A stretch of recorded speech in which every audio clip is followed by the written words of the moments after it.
नमस्कार, लोकसंदेश न्यूजमध्ये आपले स्वागत। मी स्मिता यादव। पाहूयात काही विशेष घडामोडी। जो हिंदू की हित की बात करेगा वही देश पे राज करेगा हे राहुल गांधी यांचा निषेध असो अशा घोषणा देत पतित पावन संघटना पुणे शहर तर्फे विरोधी पक्षनेते राहुल गांधी यांच्या वक्तव्याचा निषेध करण्यात आला आणि यावेळी राहुल गांधी यांच्या छायाचित्राचे दहन देखील करण्यात आले। स्वतःला हिंदू म्हणवणारे हिंसा करीत आहेत असे विधान राहुल गांधी यांनी सभागृहात केलं होतं।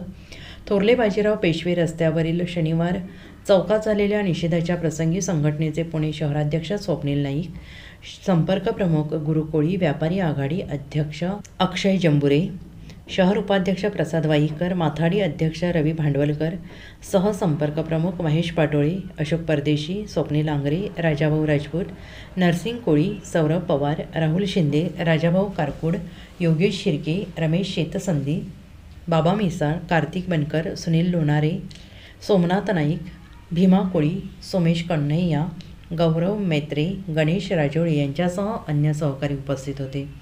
स्वप्नील नाईक म्हणाले, स्वतः भारतामध्ये राहून हिंदू हिंसक आहे ते वक्तव्य करणाऱ्या राहुल गांधी यांचा आम्ही निषेध करत आहोत।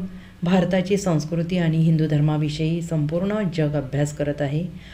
त्या हिंदू धर्माचा राहुल गांधी यांनी अपमान केलेला आहे आणि त्यामुळे ते पुण्यात आले की काळे झेंडे दाखवून पतित पावन त्यांचा निश्चितच निषेध करेल। आपल्या भारतामध्ये राहून हिंदू हिंसक हे उत्तेजनार्थ वक्तव्य करणाऱ्या काँग्रेसच्या राहुल गांधींचा आज आम्ही पतित पावनतर्फे निषेध केलेला आहे। त्याचं कारण असं आहे की स्वतः ते अतिरेक्यांबरोबर राहतात, ज्यांनी बॉम्बस्फोट घडवला त्यांच्याबरोबर राहतात, ज्यांना भारताची फूट करायची असे नेते त्यांच्या पक्षात आहेत आणि ते म्हणतात की हिंदू हिंसक आहे। अरे हिंदू हिंसक झाला तर तुम्हाला भारतात काय इटलीमध्ये पण आम्ही राहून देणार नाही। एवढा हिंदू समाज हा आमचा परिपक्व आणि भक्कम आहे। आज तुम्ही बघितलं तर प्रत्येक हिंदुस्थानात राहून, भारतात राहून हिंदू ही संस्कृती, हिंदू हा धर्म आहे, त्याचं जतन संपूर्ण देशाने अवघडलं। आज 21 तारखेला संपूर्ण जगाने योग दिन साजरा केला। आपल्या भारताची संस्कृती, आपल्या धर्माचं जतन संपूर्ण जग येतं आहे आणि याच आपल्या भारतामध्ये राहून या राहुल गांधी उर्फ पप्पू खाननी जे काही वक्तव्य केलं त्याचा निषेध आम्ही आज केला।